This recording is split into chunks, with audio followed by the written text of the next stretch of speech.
Hey best friends, thank you for joining us here at Beauty and Not the Beast. For all y'all that already know that we're basically breaking down everyone's testimony. So if y'all want to get right into it, go ahead and fast forward this video past the next 2 to 3 minutes. If you're new here, please just take a minute and listen to the whole video. Welcome to Beauty and Not the Beast, where conversations flowing hearts enthrall. We talk about life and love so sweet, and all the shows we love to binge and tweet. From relationships to social media trends, we share it all, our hearts we blend. Celebrity gossip and juicy rumors, we dish it all, no holds barred, no humor. So join us here in this magical place where laughter and love always embrace. Welcome to Beauty and Not the Beast, y'all.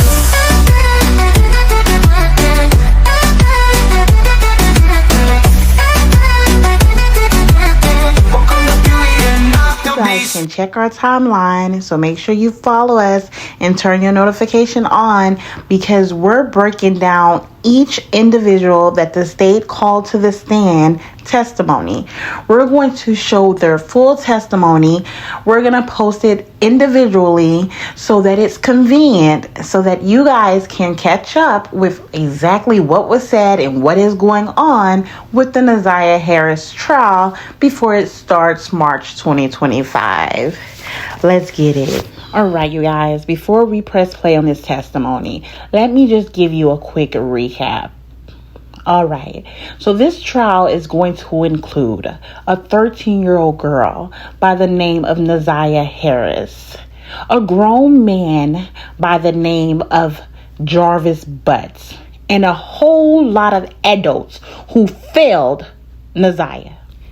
Now, on January the 9th, 2024, 13-year-old Naziah Harris got off her school bus only to never be seen again. Naziah was reported missing January the 9th by her grandmother, the same grandmother who adopted her. That grandmother's name, Annetta Harris.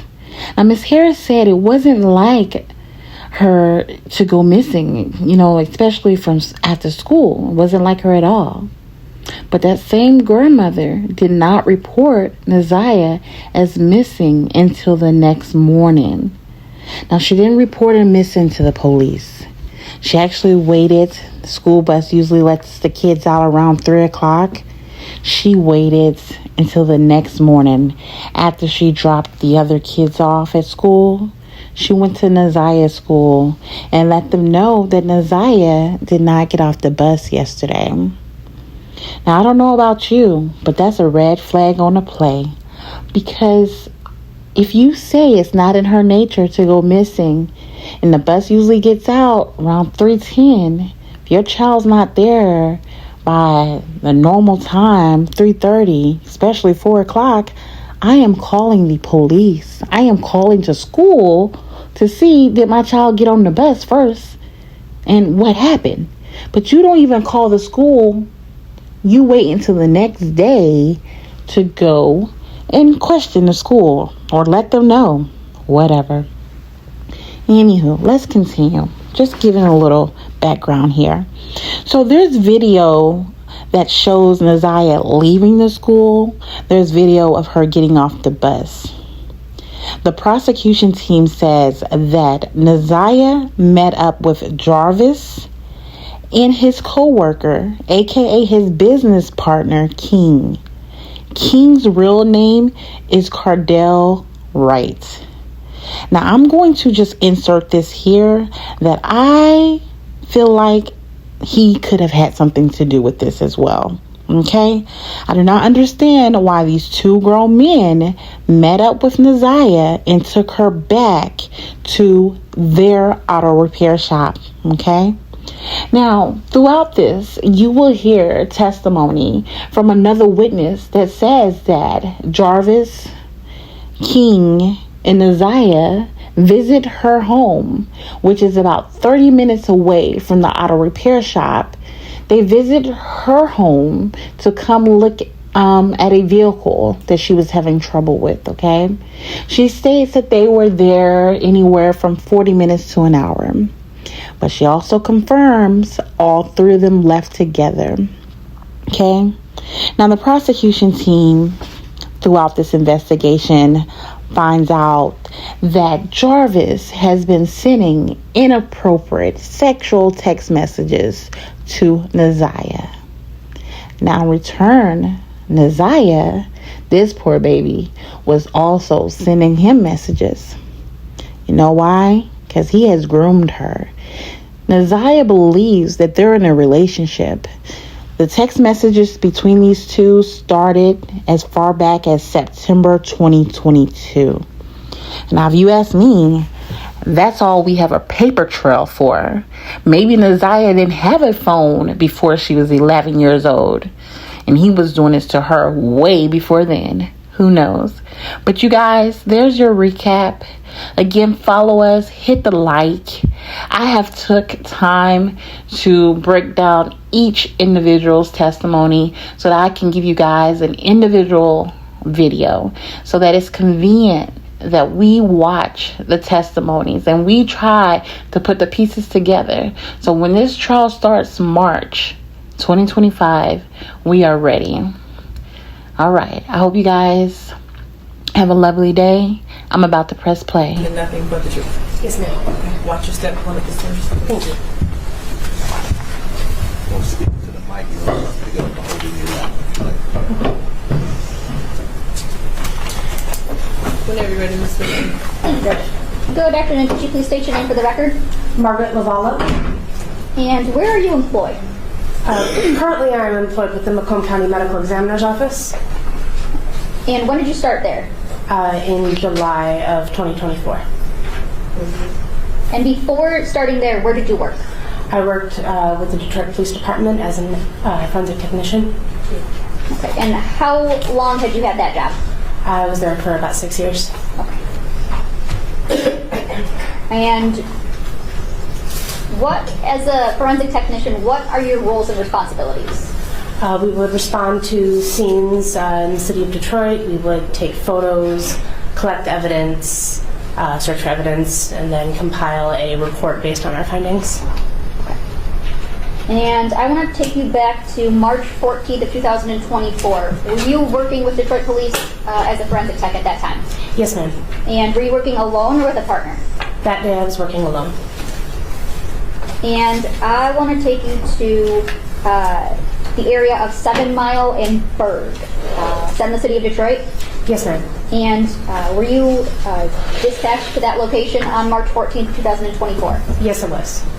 And what is it that you did at that location? At that location, there was a wooded area just south of 7 Mile to the west of Berg, and we searched that wooded area for evidence related to a potential missing person. Okay. And what is it that you did when you searched? I'm sorry, what was that? What is it that you do when you search an area? We will canvass the area in an ordered fashion, myself along with the other officers that are on scene. We are looking for things that are out of the ordinary or might suggest that something had taken place at that location. And did you know what you were looking for at that location? We were looking for clothing and shoes. Okay. And did you take any photos? I did. And did you collect any evidence? I did. Okay. And I want to show you, may I first look proposed exhibit 14? Yes.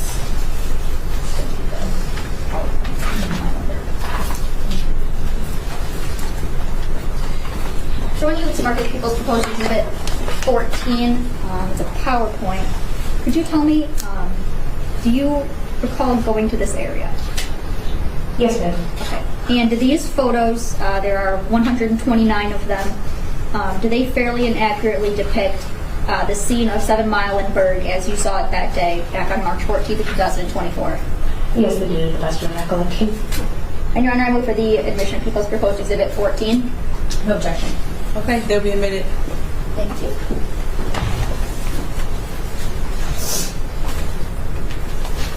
Did you end up finding any evidence? Yes, ma'am. What evidence did you find? We collected a pink jumpsuit, like bodysuit style, and then a black hoodie that had a pair of white headphones in one of the pockets, some gloves, a towel, and a pair of red, black, and white gym shoes. Okay. And Your Honor, may I publish? Yes.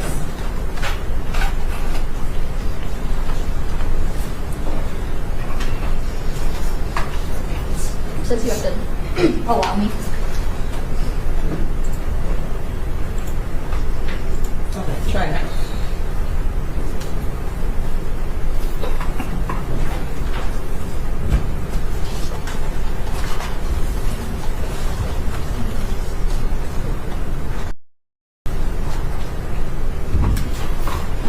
And what, so this is in People's Exhibit 14. This is going to be photo 2. What is it that we have here? So this is the photo card that we would take at the beginning of processing any crime scene. It includes the date, the time, the location that we're responding to, as well as who is the current officer in charge that ordered us out to that location, the crime or suspected crime that we're investigating, as well as my name, the code that I'm working, and the report number that is assigned to that case. Okay. Now I'm going to not go through all 129 photos here. I'm going to show you some that I want to reference.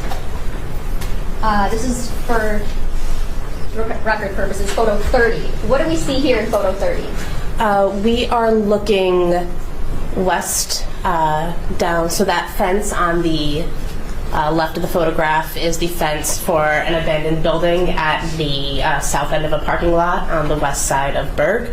We are looking west towards the Rouge River into that wooded area. You can see what is that pink jumpsuit in the background of the photograph. Okay. And in 33, what do we see here? That is one of the black, red, and white gym shoes that we collected from the wooded area that I had previously stated. Okay. And would it be fair to say that that's a left foot shoe? Yes. Okay.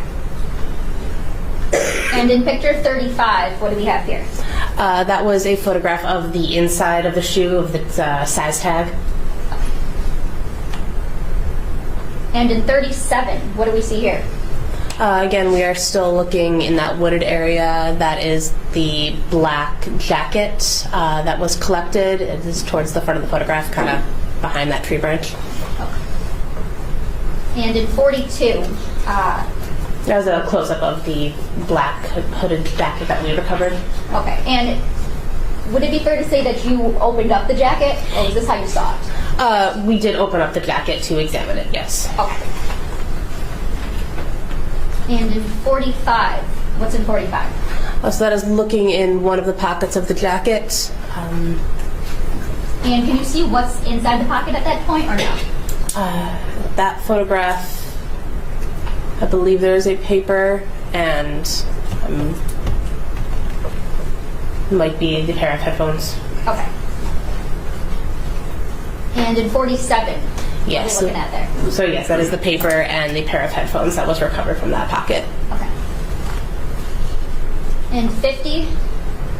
So that's going to be the hood of that hooded jacket. We noted that there are several holes in the jacket of unknown origin.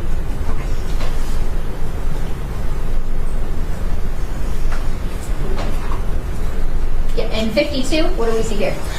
Again, we are looking into the wooded area. You can see that pink jumpsuit that is stuck in the branches of those trees. Okay. And in 63? Again, a closer shot of that pink jumpsuit. In 78, what do we see here? That is the right foot of the red, black, and white shoe that was recovered that was located in the trees near that jumpsuit. Okay, and is that fair to say the right foot? Yes. Okay.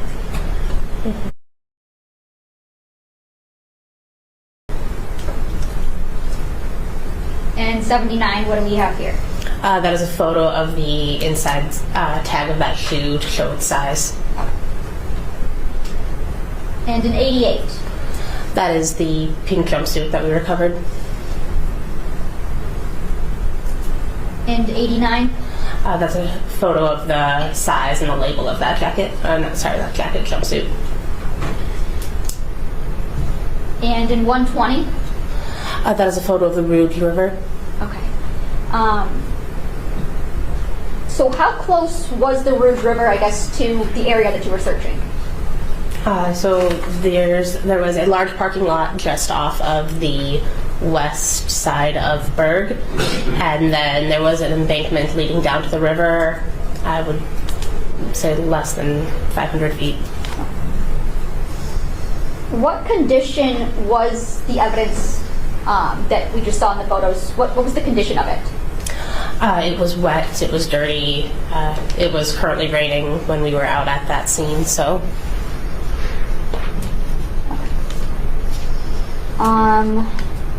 What did you do with the evidence once you photographed it?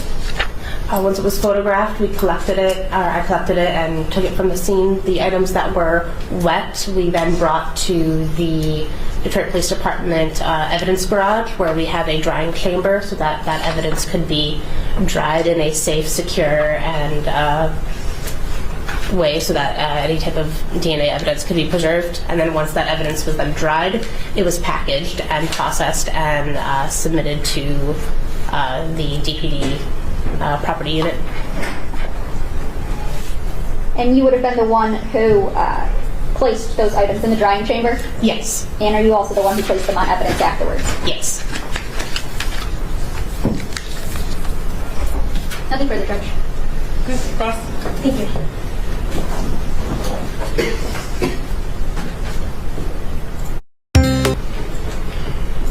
Good afternoon. Afternoon. So I believe you said that it was raining on the day that you were dispatched out to this location at the site. That is correct. Had it been raining most of the morning? To the best of my recollection. When you were dispatched out by somebody at DPD? That is correct. When you arrived at this site, were there already people on scene? Yes, ma'am. How many people would you say? Approximately 10. And were they all Detroit police officers, or were there other people there as well? Everyone that I spoke with was with the Detroit Police Department. Okay. But could you say for certain that everybody there was DPD? No.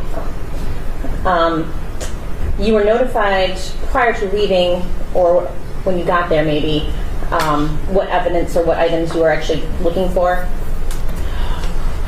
They told us we were looking for clothing. Okay. Were you under the impression that somebody had seen something and wanted you to come out and photograph it and tag it? Yes. Okay. So you weren't the first person out there to see it? That is correct. Okay. Do you know who originally had seen the items? I do not.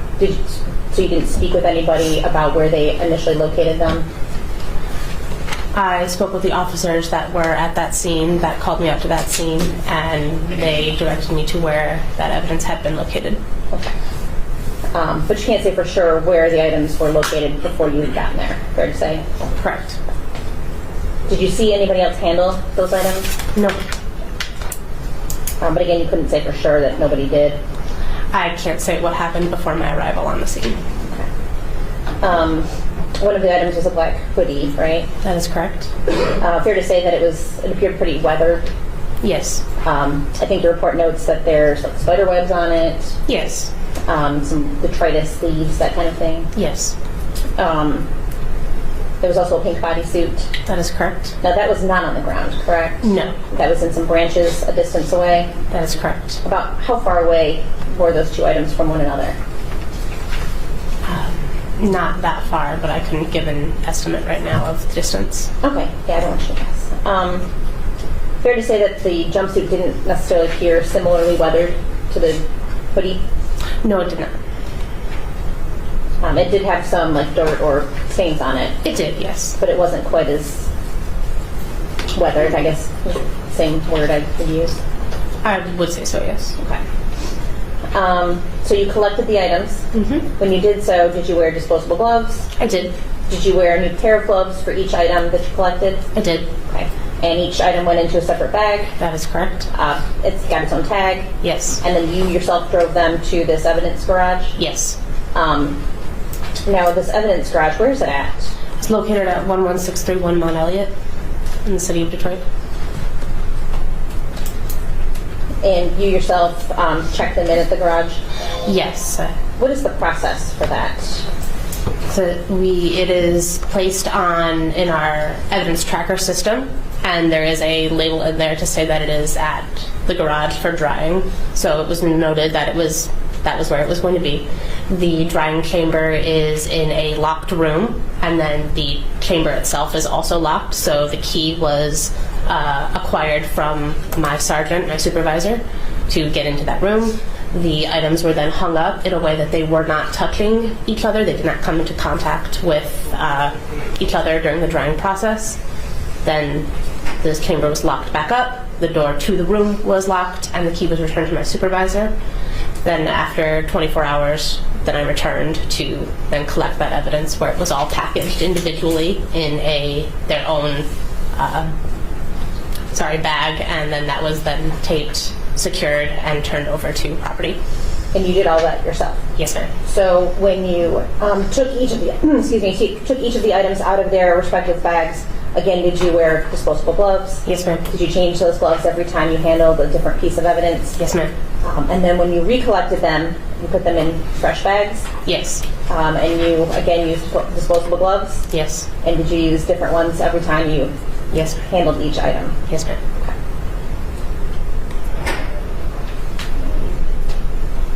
Don't have anything else, thank you. Just briefly. Ms. Lovallo, when you placed these items on evidence, are they each given like a specific evidence tag number? Yes. Okay, and could we just go through those really quickly? Do you have a report? I do. Okay, if you need to refresh your memory at all, please let me know. And if you want to refer to your report to refresh your memory, just let us know, okay? So for the red, black, and white Nike gym shoes, those were placed in evidence? Yes. And do you recall what tag number they were? Can I refresh? If that would refresh your memory, yes.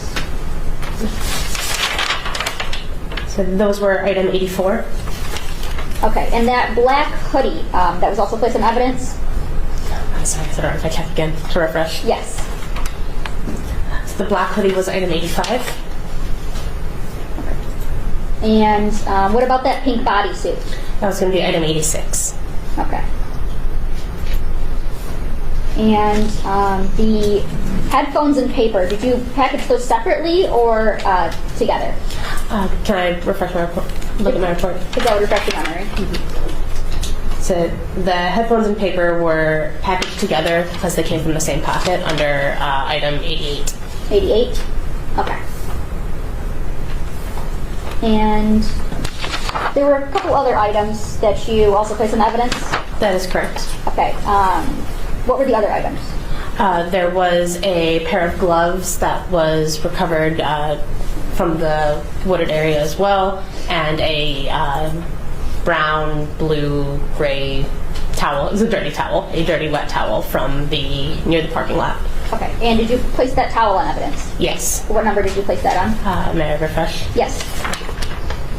So the towel was 82. Okay. And what about those gloves you were talking about? The gloves were 83. Okay. Was there any other items? There was like a Ziploc bag that was recovered from the other jacket pocket that was placed under item 89. Okay.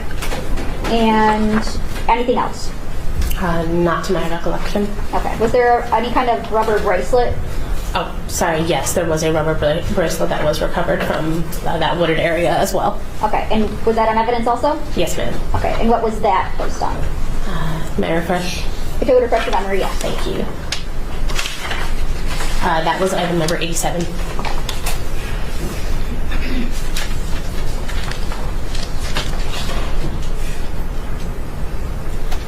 Nothing further, Judge. You all done testifying. Thank you. Thank you, ma'am.